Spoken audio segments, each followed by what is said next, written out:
again, everybody, and welcome back to another edition of the Silver Bullets podcast. I'm Michael Citro. And I'm Chip Minnich.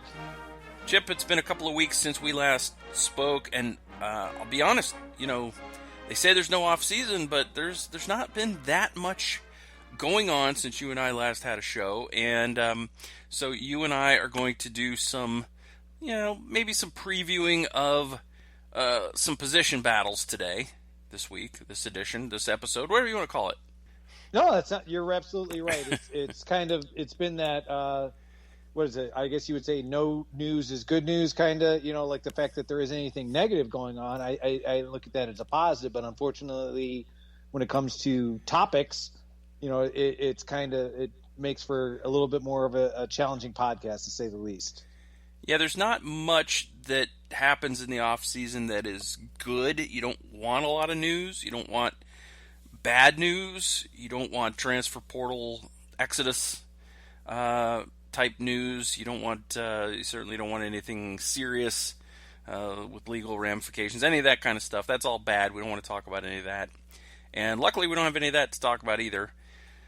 But at the same time, there's not a lot going on. There's a little bit of recruiting stuff going on, but it's kind of quiet. And we have other folks at the Buckeye Scoop that can handle all the recruiting news in a much more confident and authoritative manner. Yeah, I think that's very accurate to say. In terms of recruiting, we follow up, but not nearly to the depth and scope of our esteemed colleagues at Buckeye Scoop. So, don't want to try to steal their thunder, so to speak. Exactly. All right. Well, we will start with a little bit of a transfer portal story. Since you and I last spoke, it does not center around the Ohio State University. However, it is that school up north, Chip. As I had kind of thought this was already in the official, but apparently since you and I last spoke, it became official that Joe Milton has entered the transfer portal. And you look at what's going on up north, and you look at what's gone on with the quarterback whisperer up there, and you just wonder why nobody works out. Nobody will even stick around for their 4 years or even 3 years and then go pro. I mean, this is not something that the University of Michigan ever expected when they hired Jim Harbaugh. Precisely. I mean, it's certainly for Joe Milton. I certainly wish him nothing but the best. As we're recording this, to the best of my knowledge, he is not. He has entered his name in the transfer portal, but he has not made any announcement in terms of where he is going. So I certainly wish him well. But you're absolutely correct. When Jim Harbaugh was hired, when you think about his accolades as a former player at the University of Michigan, the fact that he had a lengthy professional career, what he did when he was at Stanford, with Andrew Luck, then his success in the NFL, get with the 49ers. It was logical to presume that quarterbacks were going to be captivated by Jim Harbaugh and would want to go and play for Jim Harbaugh and thrive under Jim Harbaugh. And to say that it has been very far from that would be a dramatic understatement. Yeah, I would say there's been a severe change in the fortunes of Jim Harbaugh's quarterbacks since he had Andrew Luck. But this isn't the only quarterback transferring from Michigan. Dylan Mccaffrey also transferring. In fact, every quarterback in the Big Ten named McCaffrey is transferring. Yeah, I believe, I may be mistaken, earlier today, Luke McCaffrey, who was at Nebraska, I think is now at Louisville, as I believe I saw that on Twitter earlier today. And Dylan is now at Northern Colorado. So yeah, all the McCaffreys are going elsewhere, but yeah, it's certainly getting back to the original question. the quarterback carousel up in Ann Arbor has been ever since Jim Harbaugh has been there. To say that, I mean, you're not going to have, I guess, longevity is not going to be your ally up in Ann Arbor. Yeah, exactly. Now, Luke and Dylan McCaffrey, I think, should have just parent-trapped the Big Ten and just swapped schools to see if Scott Frost and Jim Harbaugh noticed. Wouldn't have been a bad idea. I mean, it would have been certainly more entertaining, that's for sure. Indeed. And we're getting a lot of entertainment from Ann Arbor in the football program up there. Not intentional entertainment from their perspective, but it's just interesting how this has unfolded. The one thing that you thought you could count on from Harbaugh coming to Michigan was that the quarterback play would improve, that he would have he would recruit top quarterbacks, he would develop top quarterbacks. He has not developed anyone. He has brought in some pretty good recruits there, but it's the Tony Gerdeman theory that the longer a quarterback is around Jim Harbaugh, the worse he performs. Well, I think Gerd's theory is starting to, let's just say that it's certainly starting to gain some traction. When you look at, as I said, kind of this revolving door of quarterbacks, the exodus from Ann Arbor, and I think Cade McNamara now under the Gerd theory is all right. The clock is ticking, because based on my understanding of the Gregorian calendar, Cade McNamara has been there the furthest or the longest. So by that sense, his playing ability should be decreasing, and he will probably be the next one out the door, I presume. Should they just go ahead and start J.J. McCarthy and just get his good year out of the way? Well, it certainly would not be a bad thing if you want to look for the short-term positive results. But when you think about the depth chart of the quarterbacks up there, we just referenced Cade McNamara, all right, it's pretty much they've got J.J. McCarthy, they've got Cade McNamara, and that's pretty much it. And if you give the starting job, I'm not saying if J.J. McCarthy wins the job outright, that's different. I think that's a completely different set of circumstances. But, Cade McNamara, if he were to all of a sudden, be told, oh, we're starting J.J. McCarthy, and Cade McNamara says, I'm going to pull a Joe Milton, or a Dylan McCaffrey or whatever, quarterback who has decided that Ann Arbor is no longer a fit for them. There are many. There's so many. It's like, okay, Wilton Spate. I mean, we could keep going on and on. It's the kind of thing where it's like that quarterback depth chart is very, very sparse, to say the least. Yeah, it should be fun to see what McCarthy does up there. After all, there's some bad blood there. He said he didn't get a good vibe from Ryan Day, and then he felt like he was lied to by Ohio State. And, Ohio State had found someone else that they liked better. And so J.J. McCarthy he's basically given us the most, the most bulletin board type material from an incoming freshman since there will be blood on the field. Yeah. And I say that laughing because we all know how that all turned out. I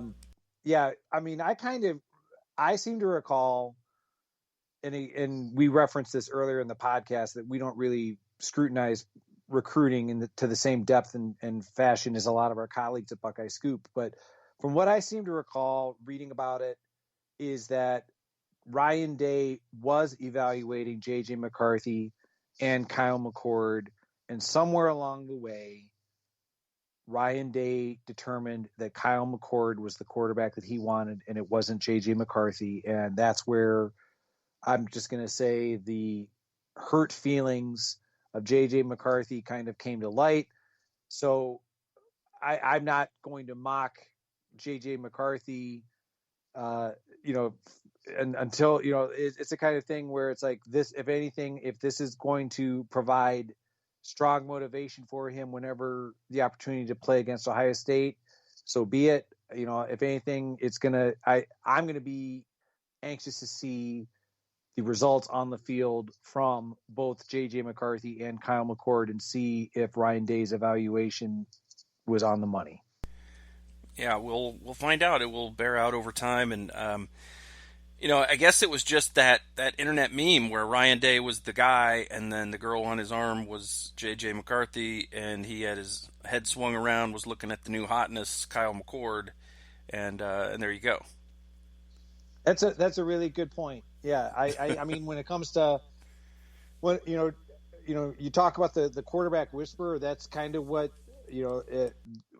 Ohio State right now, they're riding that wave of Ryan Day. The results speak for themselves ever since he has arrived. And, when you think about the development of, like the players that, Dwayne Haskins, obviously the fact that, Justin Fields, like, for so many years, Ohio State went year after year in the NFL draft without having a first-round caliber talent at quarterback.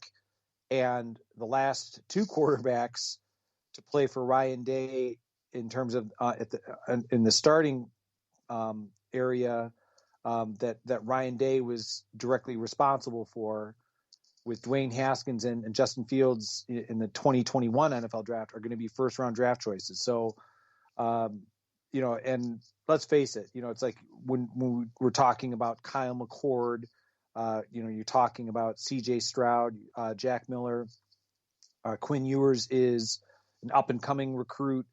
The reason they're coming to Columbus is because of Ryan Day, the results on the field, the high regard that NFL scouts and general managers have for his quarterback development. I think, it just kind of, as Urban Meyer used to say, it's like, basically like the theory and testimony, that it's no longer theory. I mean, like, the testimony is on the field. Yeah, so you get Ryan Day in here, you get guys starting to get drafted in the first round at quarterback, you get video game type numbers in terms of touchdowns and yards, very low numbers of interceptions. Ryan Day's been okay. He's done all right with his quarterbacks. I think we'll keep him. If anybody did not recall what we were talking about earlier, by the way, there will be blood on the field is a statement that offensive lineman Kyle Kalis made when he transferred from Ohio State to Michigan. He was originally an Ohio State commit. And Kyle Kalis, Chip, went 0-5 against Ohio State. And the weird thing is, I mean, this, we were talking earlier about, with the Buckeye Scoop, being able to listen to, some of the other fine podcasts, on the network. Bill Bank Green had some very interesting memories of the Kyle Kalis recruitment. I mean, he was as you said, he was a verbal commitment to Ohio State.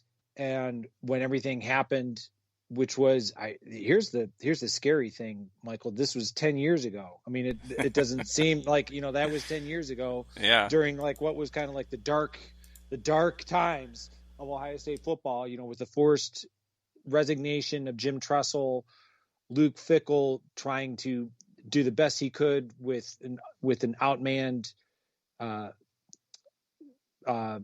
roster, with players being suspended for 5 games, and Terrell Pryor leaving, and I mean, it was just a mess. And Kyle Kalis decided, something, this looks like it's going to be a bad situation for the foreseeable future, so I'm going to bail and I'm going to go up to Ann Arbor. And Urban Meyer tried to persuade him to reconsider, but he stuck with his commitment. And as you said a few moments ago, he was 0-5 after making that bold declaration that there would be blood on the field. And he never, ever, came close to being the player that a lot of people thought he was going to be when he was coming out of high school. I'm not sure he specified whose blood was going to be on the field. That's true. I mean, we might be splitting hairs here, but it was strongly implied, put it this way, that a new era of dominance was going to be ushered in, and it was anything, far from it. And Kyle Kalis had, not much to show for his decision, in my humble opinion. Right. I believe I misspoke earlier. I believe I said that he transferred to Michigan. It was a flipping of his commitment. I knew what you meant. You knew, but I wanted to clarify before we got email or got hit up on the Twitters. And in fact, maybe I should have just left that out there, because maybe then people would contact us and give us their thoughts, because we welcome our feedback from our listeners. We have a pretty good audience, as I found out when I was looking at our download numbers this week. So I'll talk to you about that offline, actually. But I'm happy to have everyone here. We're going to talk a little bit about some position battles this week, and because that's kind of what you do in the off season when things are a little bit quiet. You and I, Chip, are not used to doing a lot of podcasting in the off season, so this is new territory for us a little bit. We do expect there'll be a somewhat normal spring football and period and coming up, and so we're going to look at the offensive line, and that's not a real glamorous topic. Everybody wants to talk about the linebackers and the running backs and the quarterbacks and the wide receivers, but we're going to talk about the slobs up front. Just as a reminder, you can correct me if I got this wrong, but the 2020 offensive line, Chip, left to right, was Thayer Munford at tackle, Harry Miller at guard, Josh Myers at center, Wyatt Davis at guard, and Nicholas Petit-Frere at right tackle. Do I have that correct? You have that absolutely correct. Yeah, this is I will admit that, the offensive line, everybody says, well, you need to watch the line play, and I do try to watch the line play until I figure out run or pass, and then I kind of try to find what they're going to do with the ball. So I've kind of have adopted this hybrid method of watching football, whereas, a lot of the so-called experts say you got to watch the line. Ross Fulton's very big on that. Watch the personnel, watch what happens at the snap on the offensive line and defensive line and the line of scrimmage there. I kind of do that for a couple seconds, and then I try to locate what's going on once I identify they're going to run it or they're going to throw it. And sometimes that's not easy because they get the RPOs. But so I don't pay that much attention necessarily to what goes on in terms of when offensive linemen are out of the game, when they, when somebody gets dinged up, has to come out for a few plays or whatever. And Ohio State has been fortunate for the most part the last couple of years with health of the offensive line in terms of the starters mainly staying where they're at most of the year, most of the offensive line anyway. So a good offensive line for Ohio State. We got the surprise, Chip, that Thayer Munford has decided to return. We got the very unsurprising news that Wyatt Davis is not returning. What is going on with the other three on that offensive line? We can tell our listeners who else is going to stay, who else is gone. Okay. So, yeah, I completely agree with the sentiment that it's not a glamorous position when you think about it. The reason why I wanted to talk about it, in all fairness, is, we were just talking earlier, we referenced Kyle McCord and all the average Ohio State fan knows the quarterback battle is going to be the talk of spring football. And that's right. Understandable. You're talking, it's the glamour position. You have three, players who are vying for that. We all, as you said, for example, we're kind of curious as to how the running back position is going to shake out. We're excited about the wide receivers. I could keep going on and on. The reality is that if you don't have the blocking solidified up front, it's all for naught. And that's kind of, what, and again, I completely agree with what you said. It's not glamorous. Here's the weird thing is that you hit it right on the head when you were talking about the 2020 line, is that with the departure of Josh Myers early to the NFL, with the departure of Wyatt Davis early to the NFL. The reality is that you would think, okay, there's only 2 spots, but here's more than likely what's going to happen. What's going to probably happen is Harry Miller, who was a starter at left guard, is probably heading into spring drills as probably the likely starter at center. Now, some Ohio State fans who recall the Michigan State game may say, "Oh, I don't know about that." Okay, rest assured, keep in mind that Harry Miller, when he was recruited in high school, was recruited as a center. He was arguably the best center in the country when he signed with Ohio State. Mm-hmm. So that being said, let's kind of take like a minor step back, if you will. So we know that we have Thayer Munford coming back as the presumed starter at left tackle. We also know that you have at right tackle coming back, you have Nicholas Petit-Frere. So there's 2 of the spots. If Harry Miller moves to center as presumed, now you've got 2 spots at guard, left guard, right guard. More than likely, and the reason why I'm hedging my bets here is because, again, you and I are not privy to the deliberations of what's going on within the Woody Hayes Athletic Center, but it would seem likely that at left guard that Matthew Jones could be probably penciled in as the probable starter going into the spring, and or here's going to be one of these up and coming names that all the recruiting analysts were excited about. Also, Paris Johnson could also be a viable option at guard. And so I'm going to say that it wouldn't be surprising to me if Paris Johnson was at left guard and Matthew Jones was at right guard. It's entirely possible that they either could on either side.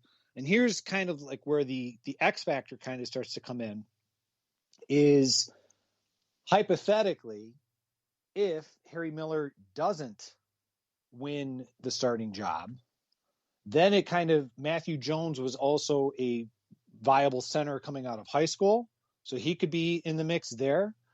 And a name from this past recruiting class who had very little playing time, but again, he was arguably the best center prospect coming in, Luke Whippler, could possibly also be a viable option at center. The reason why I'm bringing this up is that let's say that Harry Miller isn't the center, but they want him at guard still. See what I'm saying? So it's like there's all of these names that I'm throwing out, Harry Miller, Luke Whippler, Matthew Jones, then, like the idea of Paris Johnson, and then another familiar name that at least to most Ohio State fans who has certainly shown a lot of versatility to play at guard, probably at right tackle, Dejuan Jones, who is, he's just a massive individual. 6'8", just a massive individual.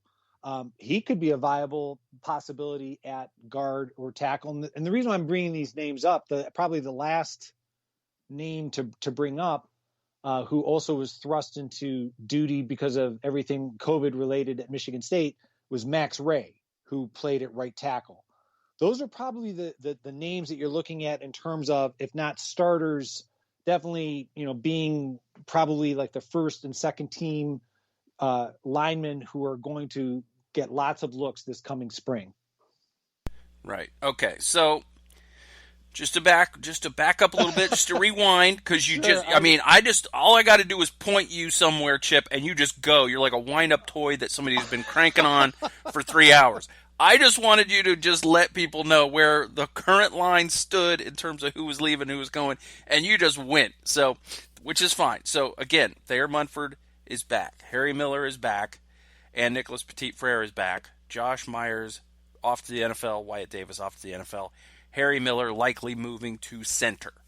So that gives you your 2 outside guys and your center, and that gives you your guards that you need. Now, you and I can get a little bit more into the weeds with this this whole thing about the battles and who may turn up and some of the other names that we should be watching for. We're going to get to that right after this. All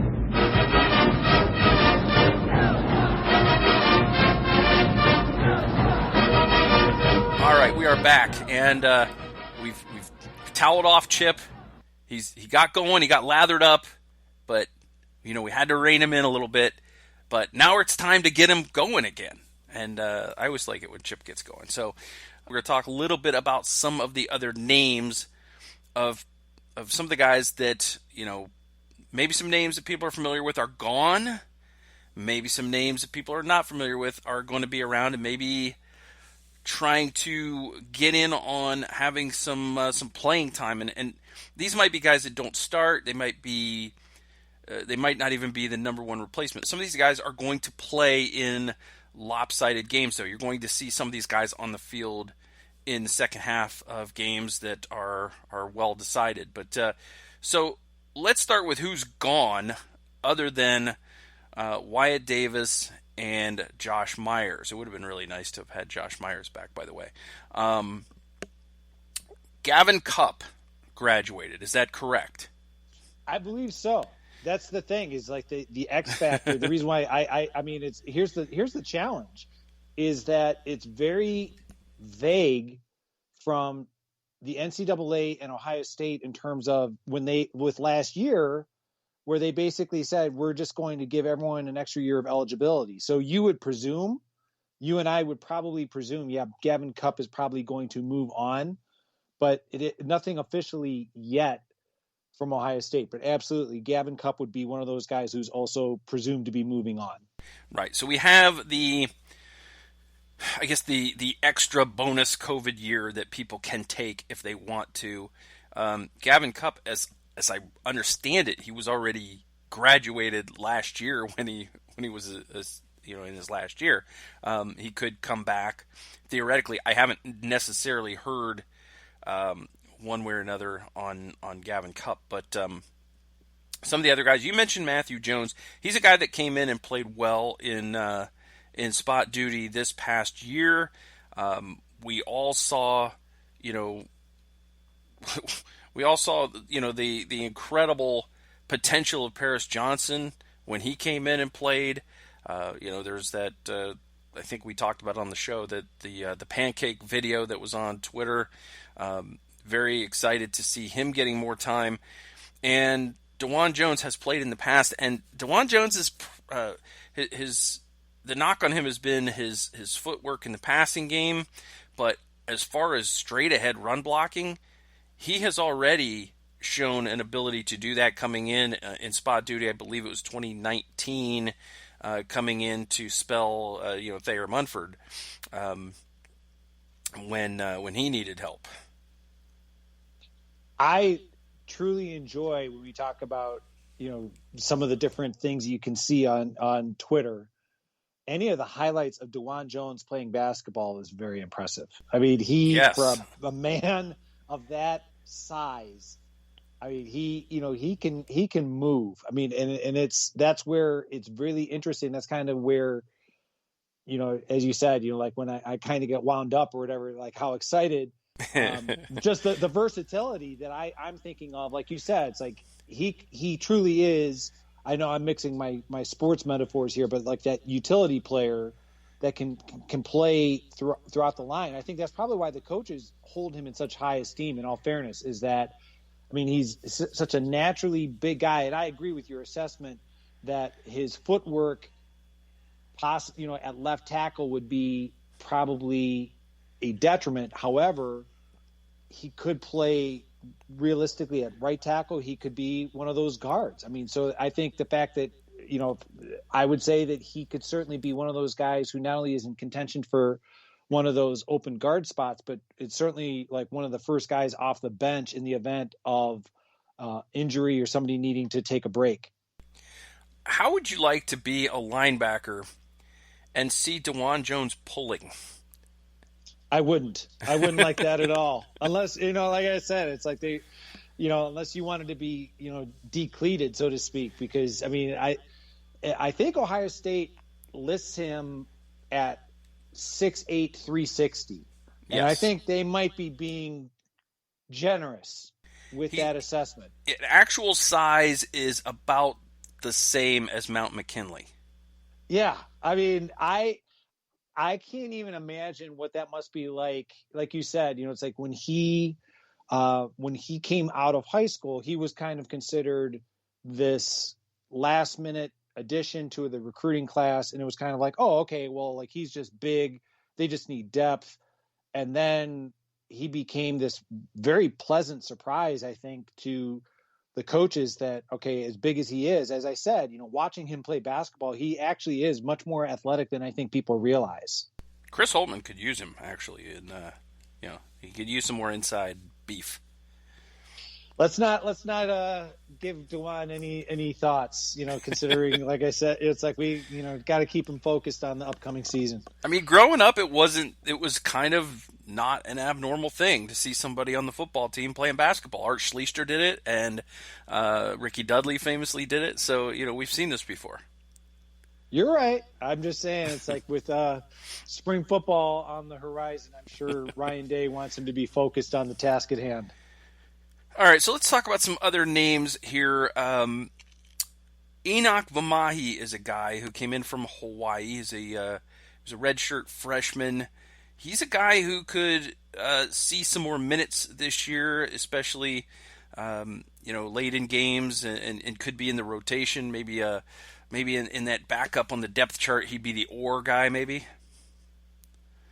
Yeah, he's certainly, in terms of when we were talking earlier about, kind of like those first guys that, if not in contention for starting, definitely to be contributors. I think Vamahi certainly fits that category. Like you said, he played more so as a true freshman before he was, redshirted in 2019. And then, with how disjointed the whole 2020 season, didn't have nearly the opportunities that you would hope. But you're absolutely right, Michael. I think with the upcoming season, the possibilities of getting opportunities to play, and kind of establish that offensive line depth, Vamahi is certainly going to be one of those guys at probably one of those guard positions.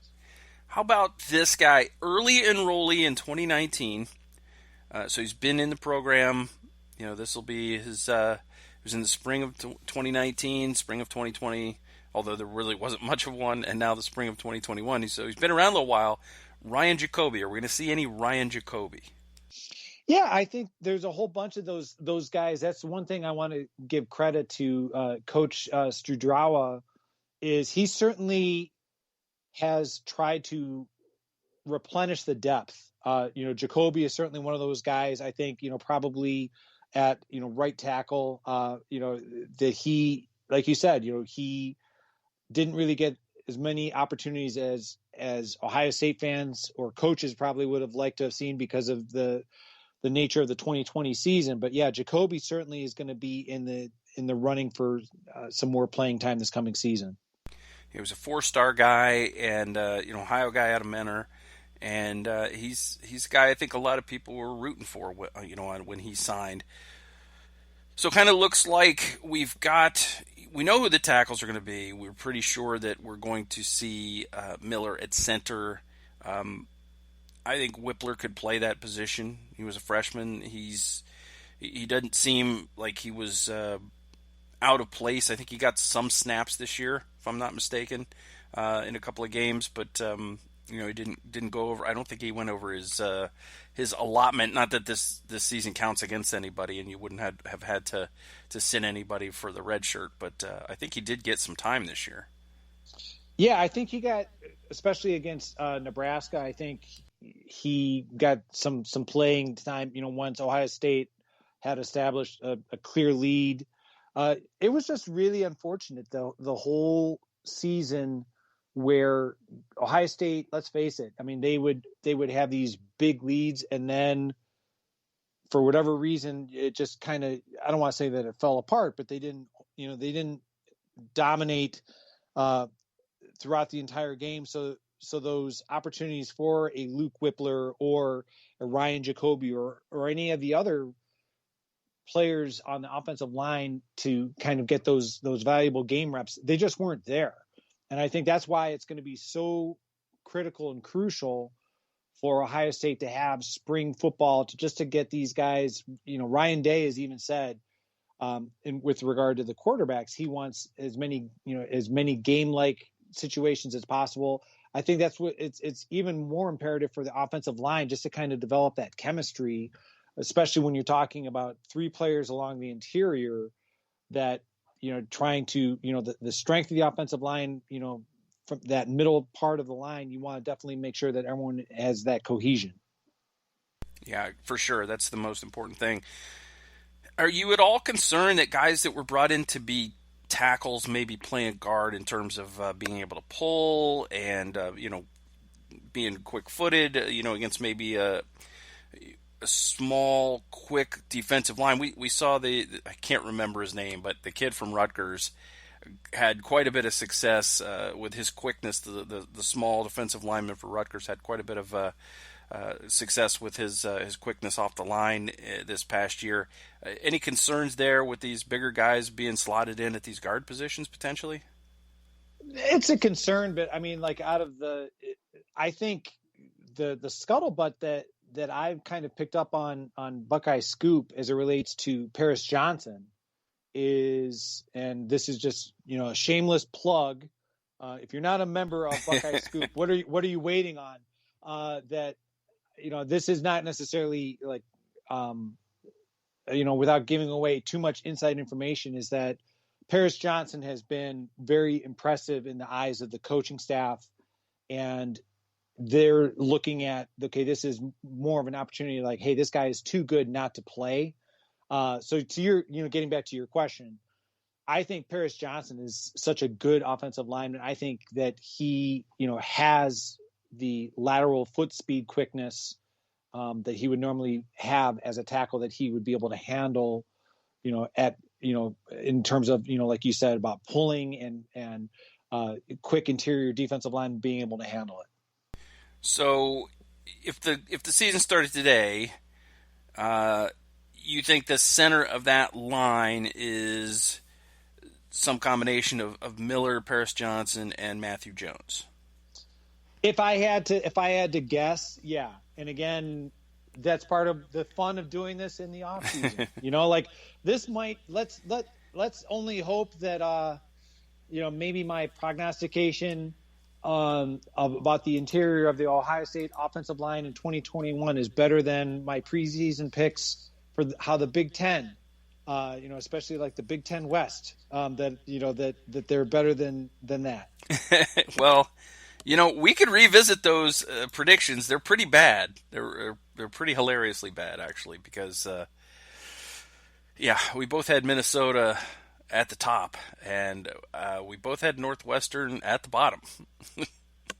Yeah, well, like I said, I mean, it's kind of one of those things where I take some minor solace in the fact, and again, I want to emphasize minor, that you and I were not the only ones who anticipated Minnesota to be better. I mean, there were people that are actually national writers that had predicted Minnesota to be much better. So we were not alone in our mistakes. So, Mike, the big thing that I have on this offensive line, and I agree with you, I think that's the offensive line for Ohio State when the team opens against Minnesota on the road on a Thursday night. Grumble, grumble. I think that for me, the biggest question is how many positions is Dejuan Jones the primary backup for? Because I'm thinking at least two. That's a really good point. I would venture that Dejuan Jones. All right, if we're gonna estimate, he is definitely the number one backup at right tackle. I mean, that would be my first backup spot. And I mean, you said earlier that he had opportunities behind Thayer Munford.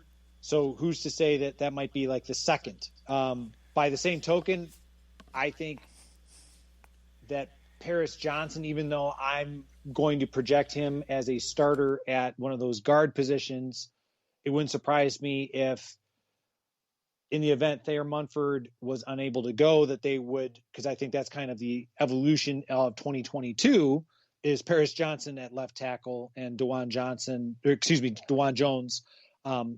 possibly, at right tackle, or again, like possibly at a guard position. So yeah, I mean, it's his versatility is certainly, like I said earlier, I think one of the things that is most attractive to the Ohio State coaching staff. Right, because I think that if Petit Frere went down, he would be the backup there. If Munford went down, I think that they might want to not move Petit Frere and mess with two positions and put him at left. So I think Dejuan Jones could be the backup at both tackle positions, and or he could also be a guard backup as a primary, maybe on the left side.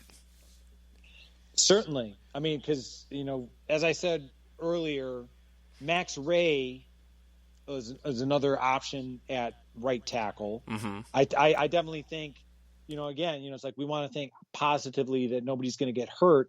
Like that Michigan State game, was a credit to the coaching staff, for having not only the depth, but also, all right, we're shuffling players, like, say what you will, like Harry Miller, moving from guard to center, and then the fact that Matthew Jones and Max Ray came in, and Ohio State, let's face it, I mean, Michigan State was not much of a threat, but the offensive line did their job.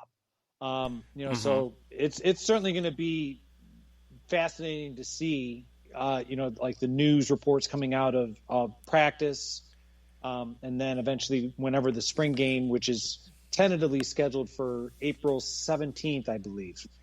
Yeah, the Nevada Buck Nuggets on Buckeye Scoop behind the paywall for subscribers. It's going to be chock full of really great information. We had some good stuff today that we're not going to talk about because we're not going to step on that. But I was quite surprised with some of the stuff that we saw in there today, and I'll just leave it at that. But Max Ray is interesting because a lot of people, they forget this guy was a top 100 ranked recruit.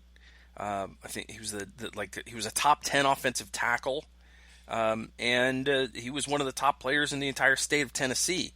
He came in last year. I forget which game it was, but he came in and he played very, very well. And some people seemed surprised by that, but maybe they shouldn't have been surprised, just given his pedigree. Precisely. Yeah, I think Max Ray, if anything, he is a credit to perseverance. Like we talk about it all the time about players, kind of where we started off, like someone's, Joe Milton's in the transfer portal. I know that, that's when we were talking about Michigan, but, so many players, I think they look at it, okay, well, if I'm not starting, then I'm gone. But it's like, along the offensive line, it's such a difficult position to play. And Max Ray, like when the opportunity presented itself, he, as you said, did a tremendous job. Was not that long ago, we had a head coach at Ohio State who used to swap out his entire offensive line like on the third series of the game. Yeah, I mean, as much as I revere Jim Tressel, wasn't so much the fact that he would swap it out as much as when you talk about the depth, that was the one thing Jim Bowman did not endear himself to most Ohio State fans, because it seemed as though, I mean, we were just talking about like the idea of, well, this person could be a backup for this. It almost was though, I mean, Michael, seriously, like there were times where it was like, okay, well, the first backup for left tackle is actually like the starting right guard, it was like, wait a second, like what, like how you can't. Yeah, there were some lean years where you're right. You look at the depth chart and you go, wait a minute, this guy can't be the second string left guard if he's the first string right tackle, and all five positions were interchangeable. But I think just a couple years into Jim Tressel's tenure, I think he did still have some depth, and he would replace the five offensive linemen with five new offensive linemen, and it didn't seem to hurt the offense's ability to run the football, ability to block. It seemed like I remember thinking this is a really great idea because these guys are going to be ready if somebody gets hurt, and maybe more coaches should do this. But then again, as the longer he was around, and some of his position coaches, maybe one that you mentioned didn't do a great job of bringing in the right talent or enough talent, and then toward the latter stages of his career, or his tenure in Columbus, you had some really, really iffy offensive lines. In terms of the starters were fine, but you'd look at the second name on that two deep, and you go, ooh, yeah, I hope this person doesn't get. If you get two injuries, you're in trouble because your backup is now, no longer available. Yeah, I think Greg Studrawa, a lot of Ohio State fans are critical of the fact that they're not necessarily getting like the number one, like this past recruiting class. Like there were some players who the Ohio State missed out on. That being said, the depth that Studrawa has been able to accumulate in comparison to, as we just said, like back in the days of Jim Tressel, I mean, I feel much more comfortable knowing that, we were talking about, all right, the projected starters, and then like, okay, well, these people, if they're not going to start, they're definitely going to contribute, and then just knowing that without, going into too much detail, there are a number of freshmen from the 2020 class who have yet to, I mean, we've mentioned Luke Whippler, but a number of other players who haven't had any playing time. For example, Zem Michalski, Ben Chrisman are true freshmen now who are already enrolled and participating in spring ball. So it's like that just speaks to me of the fact that Ohio State truly has considerable depth, regardless of we're talking guard or tackle, that they've definitely have, if not, like two solid lines, like probably like a legitimately three solid lines of offensive linemen ready to go. Yeah, and there's a reason that you and I didn't talk about the incoming freshmen in terms of their ability to get in the mix, because you look at a guy like Paris Johnson, who is the probably the highest rated offensive lineman since Orlando Pace, prospect at Ohio State, and he wasn't able to come in and seize a starting position. He got in some games later on, and he was able to fill in when there were injuries and that kind of thing, and he did well. That was a little bit later in the season, but you can't expect an offensive lineman as a freshman to come in and just step into the offensive line, or even at two deep is very difficult. Yeah, Pace was certainly, I mean, let's just say, in my opinion, Orlando Pace is the greatest player in Ohio State history, regardless of position, that I've ever seen. Best player to never win the Heisman Trophy. Yeah, I mean, I think, in all fairness, that I remember, and again, it's scary to think about, this is 25 years ago, Michael. When you start thinking about 1996, it's scary to think of it in these terms. But I remember watching the show on Sunday, the ESPN sports reporters, and them sitting around talking about who's Heisman worthy, and I can't remember which one of the older sports reporters said, "I'm voting for Orlando Pace," and I remember thinking, "Thank you." Like somebody who's actually watching how dominant Orlando Pace, like that, he should have won the Heisman. He was the best player in college football. Indeed. R.I.P. Dick Schaap, by the way. I'm not old. You're old, Chip. Okay. That's fine. Yeah, so I think we've covered it pretty well. I don't expect the freshmen to get into the mix. I think that they, like you said, Greg Studrawa and Ryan Day have put an emphasis on rebuilding the depth of the offensive line. I think they've done a good job there. We didn't even talk about guys like Josh Fryer, who was the number one player to come out of Indiana that year. He was a freshman this past year. So we didn't even talk about him, and we talked very little about some of these guys. And I think the offensive line's in really good shape this year. I think that it just, like every year, it just comes down to how do they gel, do they stay healthy, and all of that, because I think there's plenty of talent. And then, of course, some of these guys coming up, you want them to get some reps, because if you don't get some reps, then you could have some transfer portal guys, middle or end of the year.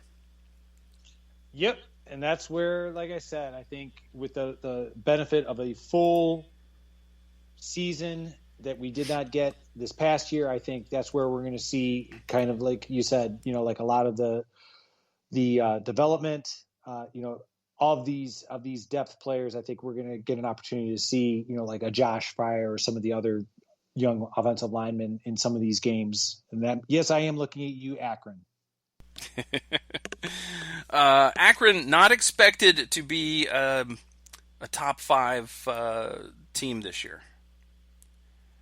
Yeah, that's kind of a prediction that I feel very comfortable in agreeing with and making that assessment. In the MAC, not supposed to, not a top 5 team in the MAC. Okay. Chip, anything else you want to talk about these offensive linemen? You want to talk about the walk-ons?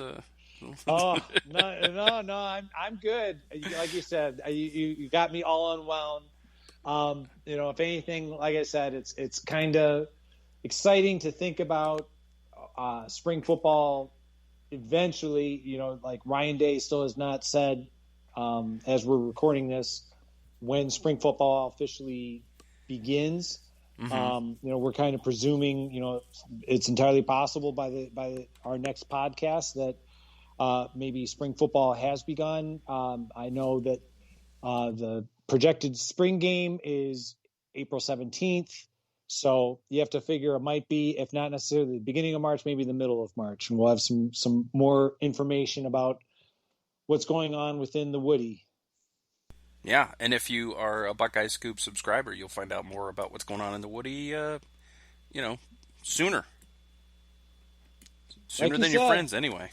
Yeah, like you said, it's like if like there were some Nevada Buck dropped some tremendous nuggets today. I think Tom Orr said it best. It's like, for the cost of what you might spend on, a very poor quality pizza, like this is the kind of thing on a monthly basis that, like the information you get from people like Nevada Buck, that you're going to be like, how did I ever do without Buckeye Scoop before? The funny thing is to watch people when they first join and talk about how the first week they're like, you see one of these Nevada Buck practice nuggets and you see all these guys writing underneath, I just subscribed and it's already worth it. There you go. You see tons and tons of those types of posts. So glad I joined this site. There's. I have never seen, like, our Ask the Insiders board, I've never seen so much happiness and joy from people on a message board. Usually message boards are pretty toxic. They usually are, but like I said, yeah, I think, like the new subscribers they're the strongest advocates as to why you should be a member of Buckeye Scoop. Exactly. All right. I think we've covered the offensive line, and hopefully some folks enjoyed it. I hope that people got a feel for what's going to happen with the offensive line this year. Hopefully you and I turn out to be correct, like we usually are. And precisely. Hopefully everybody will when the season starts, they'll go, hey, those are the guys they were talking about, and look on the Too Deep, those are the other guys those guys were talking about. And, when Chip was really into it. By the way, Chip, I watched college football this weekend. Did you? I did not, because in terms of the different channels and things like that, I did not. So ESPN Plus had a lot of games this past weekend. I watched a little bit of Wofford versus Mercer. I saw a little bit of Samford and East Tennessee State. I mean, I was watching college football in February, and it was glorious. Well, like I said, I mean, I just wish I had, I had the opportunity to on some of the different channels that you were talking about. So, So for the price of like a whatever the largest size of a Starbucks coffee is, you could get ESPN Plus, Chip, and you could watch these games with me. all right. And I'll keep that in mind. there's a few more conferences starting up this coming weekend too, so it's going to be kind of cool. It's a lot of smaller schools, obviously, that push their seasons to the spring. But I almost kind of forgot about it till I think some folks were talking Thursday or Friday night about a game with one of the Dakotas was playing, and I was like, oh yeah, that's right. We got some of the lower divisions are playing, and some of the smaller conferences. And so I looked up the ESPN Plus schedule, and I was like, wow.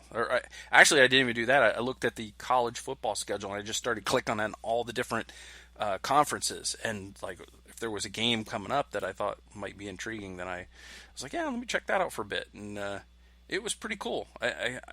Sometimes it's fun to watch some of these smaller schools because you're watching them go down the field, and you got the end zone view on it, and you see cars in the background going across a road because the stadium's right up on a road, and there's it's not like it's like a high school stadium. There's no stands on the end. There's nobody out there, and you see traffic, and it's bizarre. And some of these schools have very picturesque settings too, so it's pretty neat from that perspective. It's obviously great just to see college football anytime, and some of these little schools still have really good players that end up in the NFL. So it's kind of cool to see who sticks out. And you say I'm wound up about the offensive line. Well, college football always gets us wound up. Chip, I think that's going to do it, unless you have any other items you want to discuss. No, I'm good. I think we covered offensive line. Covered the Michigan quarterback transfer portal. I'm good. All right, that sounds good. So we'll come back in a couple weeks. We'll have more to discuss. Maybe we'll do defensive line next time. Who knows? Okay. There's plenty of Sounds good. There's plenty of good topics to get into. If there's no super important news to get to, we'll just continue doing some of these off season sort of depth chart type of previews or whatever you want to call it. And that's what you do in the off season. So hopefully everybody enjoyed this and got their fix of some Buckeye football talk here on the Silver Bullets podcast. Chip, where can folks find you on the internet? They can find me on the internet at Chip Minnich. My last name is spelled Minnicch, and I'm also a contributor to Athlon Sports. All right. You can find me on Twitter at Mike36Fan, and I am the grumpy old Buckeye at BuckeyeScoop.com. But of course, nothing going on with the grumpy old Buckeye this time of year. I write a column after every game and just tell you what kind of grinded my gears, and very, very tongue-in-cheek at times. I mean, this was all born out of a sort of Twitter, really. Twitter really kind of gave me the idea for it, Chip. When I was watching Twitter, I was watching games, and I often will follow along on Twitter, and I'll throw some live tweets out, and it would always amuse me when Ohio State would be up by 45 or 50 points in some of those early season games, and people were complaining about this guy or that guy or this call or that call, and I'm like, oh man, the Buckeyes are up 50 points. Why don't you just relax here in the late in the fourth quarter? But so that was kind of born out of that. Sometimes I really get angry about stuff. That's justifiable. Yeah, it's just part of the game. It's just part of sports. Is sometimes you get mad at your team, sometimes you get mad at the other team, sometimes you get mad at the officials, and that's okay. Is if you do it in a positive way, like writing a column for BuckeyeScoop.com. We'll be back in 2 weeks, and any big news, we'll talk about it, and we'll get on with our previews. And until then, we'll do what we always do at the end, Chip. Go Bucks! Go Bucks!